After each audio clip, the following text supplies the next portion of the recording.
Olá crianças, tudo bem? Sejam bem-vindos ao Miados Históricos, o canal que apresenta a história em pequenos e deliciosos sachês. Quer acompanhar o nosso trabalho? Se inscreve no canal, clica no sininho e aí você acompanha todo o material que aqui produzimos. Ficou com alguma dúvida? Deixa seu comentário aí, a gente pode interagir. Conhece algum amigo que está estudando para o vestibular, que curte história? Compartilha com ele. Aí ele também terá acesso aos vídeos, a todo o nosso material. E principalmente, se você gostou, dá essa forcinha para nós, deixa seu like, para que a gente possa saber que o nosso trabalho está chegando até vocês. No sachê de hoje, nós vamos colonizar a América Espanhola. Colonizar significa ocupar e produzir. Bora lá ver o que os espanhóis fizeram? Roda a vinheta.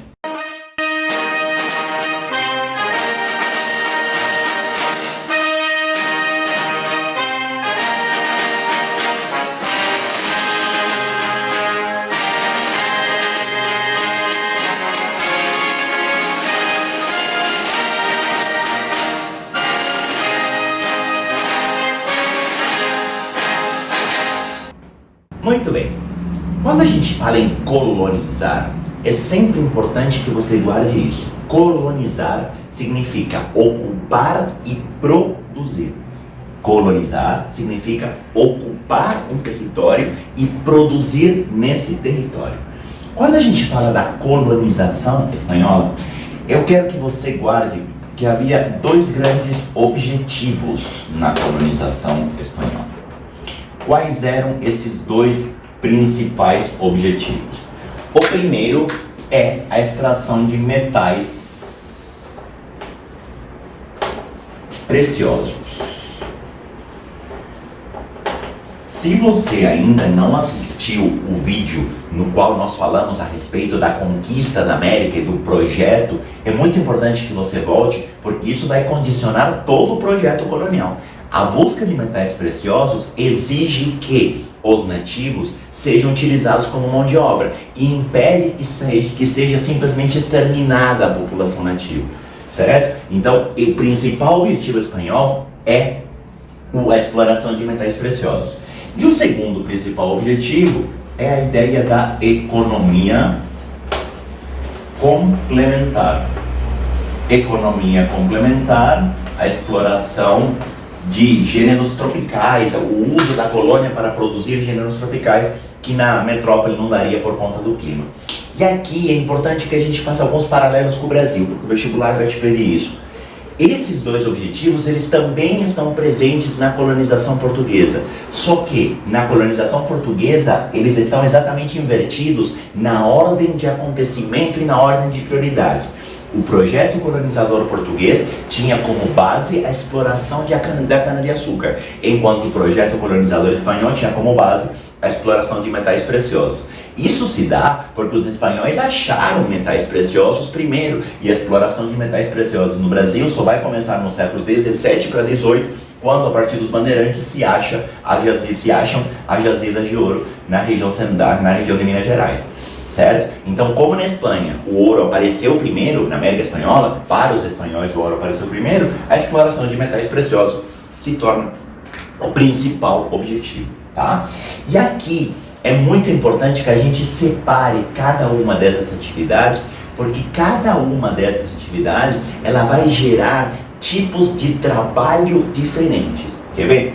Quando a gente fala de mineração na América Espanhola, e é a parte mais importante, porque o objetivo principal, eu quero que você guarde o seguinte: a mineração na América Espanhola, ela se dá principalmente em duas regiões.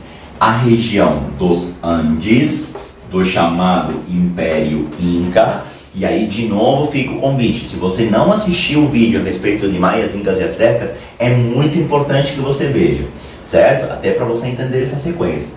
E a outra região que vai ter uma grande quantidade de metais preciosos é o atual México, tá? Atual México, que naquela época era chamado de Nova Espanha. A região onde fica o México hoje é o chamado vice-reino da Nova Espanha, tá? Na região dos Andes, uma quantidade maior de ouro. Na região do Império Azteca, uma quantidade maior de prata, tá? O que eu quero que você perceba aqui? São duas regiões altamente irregulares. são duas regiões de geografia altamente montanhosa. Se você pensar a região do Peru, a região da Cordilheira dos Andes, é altamente acidentada. E a região na qual se explorou prata no Império Azteca é o centro e o norte do México, que também tem montanhas, também exige um conhecimento geográfico muito maior do que uma planície de agricultura. Ou seja, essas regiões, elas vão exigir o trabalho dos nativos. E esse trabalho nativo, ele se dá de forma, eu quero que você guarde essa palavra, esse trabalho nativo é um trabalho compulsório. O que eu quero dizer com compulsório? Ah, prof, é escravo? Não, compulsório não é necessariamente escravo. O trabalho escravo é um tipo de trabalho compulsório. Compulsório significa contra a vontade. Você não necessariamente precisa ser escravo para trabalhar contra a sua vontade. Você pode até receber por isso, mas se for contra a sua vontade, você está tendo um tipo de trabalho compulsório. Os nativos foram obrigados, e aí vem toda a questão da cruz e a espada, que nós discutimos no vídeo anterior, certo? Que vai levar a esse trabalho compulsório dos nativos. E esse trabalho compulsório dos nativos vai se dar em dois sistemas, tá, de trabalho compulsório. Eu vou abrir aqui dentro do trabalho compulsório. Quais são esses dois métodos de trabalho compulsório? Um chama encomenda e o outro chama mita. Ou, que é a mesma coisa, repartimento. Opa, isso aqui é um O. Que negócio feio, peraí. O tio é chato. Vamos por partes. O que é a encomenda? A encomenda é uma troca de trabalho por catequese. Os nativos eram explorados como mão de obra em troca de uma obrigatoriedade de serem catequizados. Essa obrigatoriedade vinha da aliança entre a coroa e a Igreja Católica, que nós discutimos no primeiro vídeo da América Espanhola, certo? Claro que isso não é porque o índio quer. É claro que o nativo não espera ansiosamente o dia da sua catequese. É claro que isso traz consigo uma ideia de superioridade cultural europeia. Mas a encomenda foi a principal forma de trabalho compulsório na América. É a troca de trabalho por catequese, tá? Por que eu dei dois nomes aqui? Eu chamei de mita e de repartimento, ou repartimento. Porque mita é o nome inca para essa prática. A mita não é uma invenção espanhola. A mita fez parte da forma como os espanhóis entenderam os nativos, perceberam que isso fazia parte da realidade e a adaptaram para os seus interesses.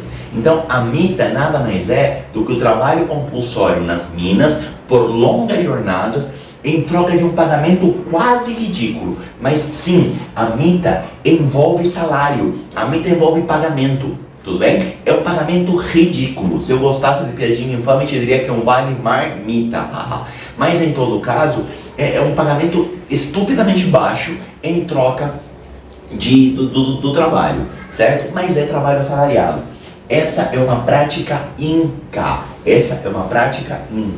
Certo? Os espanhóis chamaram essa mesma prática de repartimento ou repartimiento em bom espanhol. Certo? É a mesma coisa, só que na versão espanhola. E aí você vai me perguntar, Nicolás, mas isso é trabalho escravo ou não? Resposta: Deus me livre, mas quem me dera. Vamos lá. É trabalho escravo? Na teoria, não.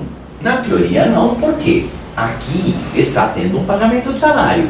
E na encomenda, o discurso é: ele está recebendo uma coisa muito mais importante do que dinheiro. Ele está recebendo a salvação da sua alma.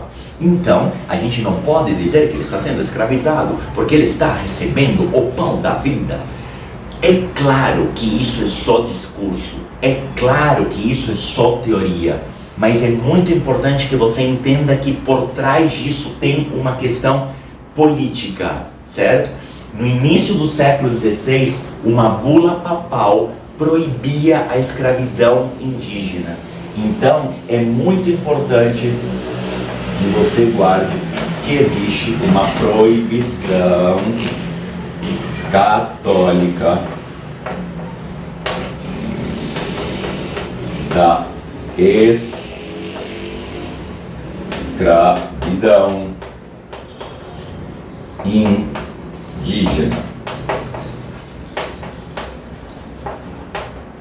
É muito importante que você lembre que a Igreja Católica proibiu a escravidão dos nativos. Nicolás, mas por que a Igreja Católica fez isso? Porque a Igreja Católica tinha o seu interesse aqui na América. Qual era o interesse da Igreja Católica? Salvar as almas. Catequizar esses nativos, certo? Para que o indígena fosse catequizado e não pode ser levado para a lavoura. Sim, outra, a Igreja Católica vai estimular o comércio de africanos. A Igreja Católica vai estimular o comércio de africanos. E aí você entende muita coisa que você ouviu, por exemplo, a respeito do Padre Vieira. Quando o Padre Vieira, nos seus sermões, diz que, assim como Jesus precisou morrer na cruz para pagar os seus pecados, o negro tem que trabalhar para pagar os seus. Isso faz parte de um discurso muito mais amplo, que vem lá de cima, que vem do Papa, certo? De estímulo à escravidão africana e de proteção à escravidão indígena. É por isso que nasce aqui na América uma hashtag tira a mão do meu índio, não encosta o índio é meu, por parte da Igreja Católica. E isso justifica essas formas de trabalho compulsório não escravo. Tudo bem? Você percebe que você está tentando impedir ou pelo menos criar condições para que isso não possa ser chamado de trabalho escravo. Ou seja, na mineração, o trabalho se deu principalmente de nativos de forma compulsória. Até aqui tudo bem? Por outro lado, a produção de gêneros tropicais, ela vai também acontecer na América Espanhola sob formato de plantation. Sob formato de plantation. Lembrando que esse nome plantation não é um nome espanhol, assim como também não era um nome português. Esse nome foi o nome que a Inglaterra deu à sua forma de exploração de algodão no sul dos Estados Unidos, das 13 colônias, tá? Essa região de plantation, ela é típica das chamadas áreas tropicais. Nicolás, por que você está fazendo essa associação? Porque a ideia aqui era produzir gêneros tropicais, coisas que na Europa não dava para produzir por conta do clima, e que na América sim seria possível em regiões de clima tropical. Nicolás, quais são essas áreas? Essas áreas são a região do Caribe, certo? A região das ilhas, como por exemplo Cuba, ou o norte da América do Sul, as regiões próximas à linha do Equador, que não tenham altitude, como por exemplo, algumas regiões da Colômbia, certo? Que tem clima tropical e uma altitude mais moderada. Nessas regiões de plantation, produziam-se coisas bastante comuns e que para você não vão gerar grande repercussão, porque o sistema colonial brasileiro era muito parecido. Produzia-se açúcar, o sal doce, produzia-se algodão e produzia-se tabaco. Todos esses produtos explorados na Europa por valores altíssimos pela sua escassez, pelo fato de serem regiões de clima tropical, certo? Onde está o ponto importante aqui? O ponto importante aqui é que nas regiões de plantation colonial, nas regiões de lavoura, o que houve foi o predomínio do trabalho escravo. E quando a gente fala de trabalho escravo no período colonial, é sempre importante que você lembre que esse trabalho se dá através dos africanos. Explorou-se a mão de obra africana como escrava pelo lucro do tráfico e pela proteção jesuíta, pela proteção católica aos índios. Tudo aquilo que vale para o Brasil, vale também para a América Espanhola nessa relação igreja e escravidão indígena, tá? Então, é muito importante que você guarde isso. O objetivo principal era a mineração. A maior parte foi a exploração de ouro e prata, na região dos Andes, na região da Nova Espanha, atual México, mita e encomenda mão de obra indígena. No caso das regiões de lavoura, regiões de clima tropical, mão de obra escrava para a produção no sistema de plantation. E aqui vai aparecer também a ideia de monocultura, aqui vai aparecer também a ideia de agroexportação, a impossibilidade de gerar um mercado interno. E eu quero que você comece a perceber que a América Espanhola ela acaba se tornando mais complexa do que a América Portuguesa. Porque na América Portuguesa, apesar de coexistirem atividades de mineração com atividades de agricultura, existem momentos mais marcados de distanciamento do que foi o sistema açucareiro, lá no século XVI, e a mineração no século XVIII. Então, você tem realidades econômicas muito diferentes que geram realidades sociais muito diferentes.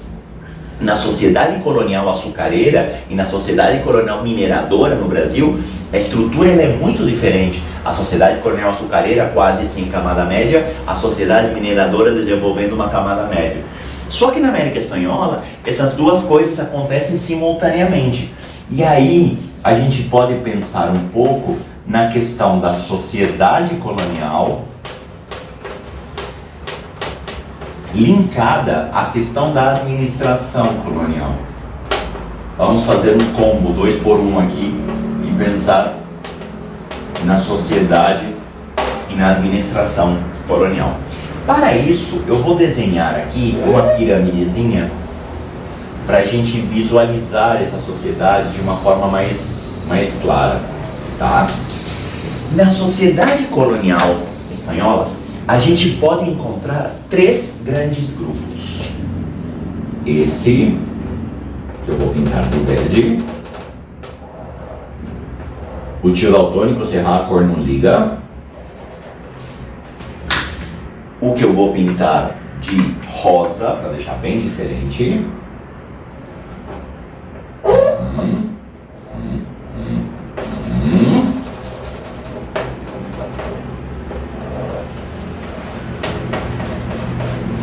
e o último que eu vou pintar de amarelo, para deixar 3 cores bastante diferentes para você não se confundir, tá? Não tem nenhuma lógica aqui nas cores, a não ser que sejam bem diferentes mesmo. Vamos lá. Quais são esses 3 grandes grupos? Na elite colonial estão os chamados chapetones.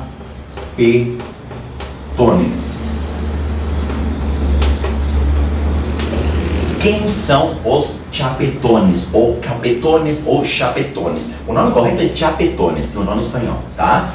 Quem são esses chapetones?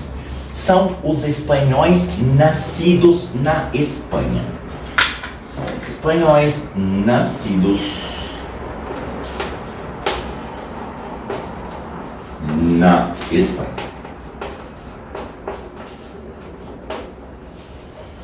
E quando você ouve isso, a sua vontade fala, Nicolas, você está de brincation to me. É óbvio que espanhol nasceu na Espanha. Como assim pode ser espanhol sem nascer na Espanha? Então, pode ser espanhol sem nascer na Espanha, perdão, caso papai e mamãe sejam espanhóis, mas ele não tenha nascido na Espanha, certo? No caso dos chapetones, os chapetones são espanhóis, porque papai e mamãe são espanhóis, mas nasceram também na Espanha.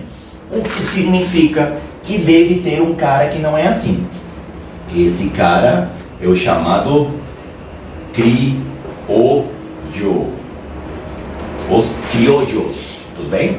Pelo amor de Nossa Senhora da Bicicletinha, não confunda Pires de Oliveira com pratinho de azeitona. Uma coisa é crioulo aqui no Brasil, que é até um termo pejorativo. Outra coisa são os criollos, os crioulos na América Espanhola, que são os espanhóis nascidos na América.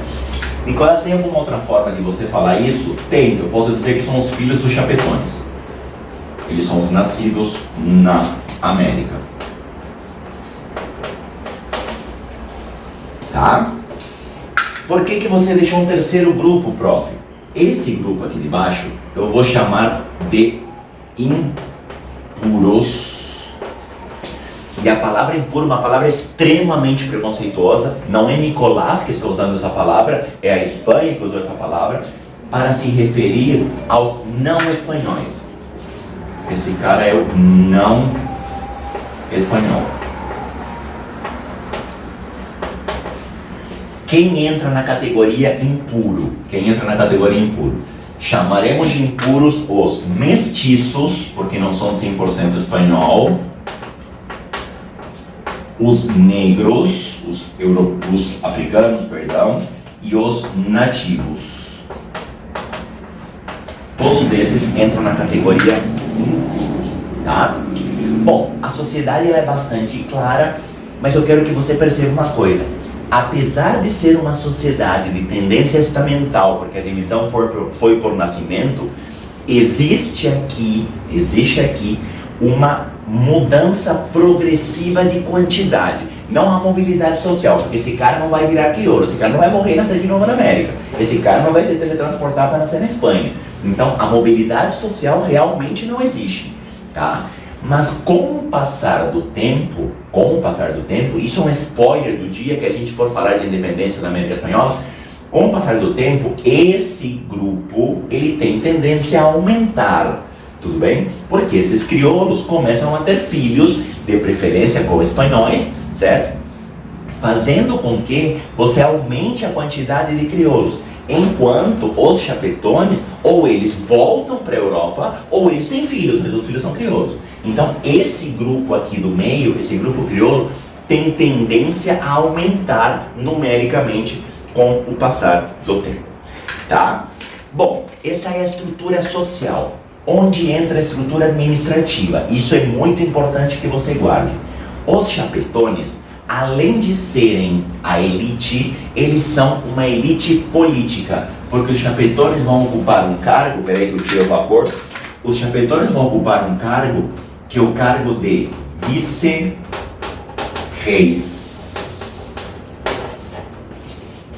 O que são esses vice-reis? Vice-rei é um cargo que a gente poderia comparar aquilo que no Brasil foi chamado de governo geral, de governador geral, só que na América Espanhola teve uma diferença. Na América Espanhola houve uma divisão em 4 vice-reinos. O vice-reino da Nova Espanha, na região do México, o vice-reino da Granada, ou da Nova Granada, na região da Colômbia, na região do Panamá, na região da Venezuela, o vice-reino dos Andes, na região da Cordilheira dos Andes, e o vice-reino do Prata, na região do Rio da Prata. Ou seja, houve uma quebra em 4 regiões, 4 grandes regiões da América Espanhola, todas elas ligadas ao rei da Espanha na condição de vice-reis, pessoas nomeadas pelo rei para ser os seus representantes aqui na América. Esses cargos de vice-reis eram exclusivos de chapetones, eram pessoas nomeadas pelo rei da Espanha para virem nessa condição de vice-reis, tá? Transformando os chapetones na elite política da América Espanhola. Só que havia também uma elite econômica na América Espanhola que é formada pelos crioulos. Quem é esse cara? Esse cara ele é comerciante, esse cara ele é latifundiário, esse cara ele é rico, tudo bem? Esse cara ele tem um poder econômico da América, o crioulo, certo? Esses crioulos eles vão ter acesso a uma estrutura administrativa chamada cabildos, também chamado, pode ser de juntas, as juntas municipais ou ajuntamentos. Repare que eu estou tirando vários nomes para a mesma coisa, tá? Cuidado, os chapetones eles podem participar dos cabildos, mas na prática, os cabildos, eles são dominados pelos crioulos. Nicolás, me dá uma aproximação com o Brasil? O cabildo está para a América Espanhola, assim como a Câmara Municipal está para o Brasil. Aquela ideia do homem bom, aquela ideia do português puro que participava da Câmara Municipal, na América Espanhola vai aparecer com esse cara chamado crioulo. O crioulo é a elite local, o crioulo é a elite econômica e o crioulo é a elite local. Mas, porém, entretanto, contudo, todavia, esse cara, pelo fato de ter nascido na América, ele jamais vai poder alcançar os altos cargos. E esse cara, ele é comerciante. Vai chegar uma hora que o pacto colonial vai ser problema para esse cara aqui. E aí você começa a perceber o cheirinho de VDM, o cheirinho de vai dar merda. Porque esse cara é o que mais pra frente vai querer quebrar o laço colonial. Mas isso é o assunto para uma próxima aula, para um próximo vídeo, em uma outra playlist falando da independência da América Espanhola. Por enquanto, o que eu quero que você guarde é: você tem o espanhol nascido na Espanha acima do espanhol nascido na América. O espanhol nascido na Espanha é elite política. O espanhol nascido na América é elite econômica. Isso mais pra frente vai dar problema. Beleza? Tchau, tchau, obrigado. Até o próximo vídeo.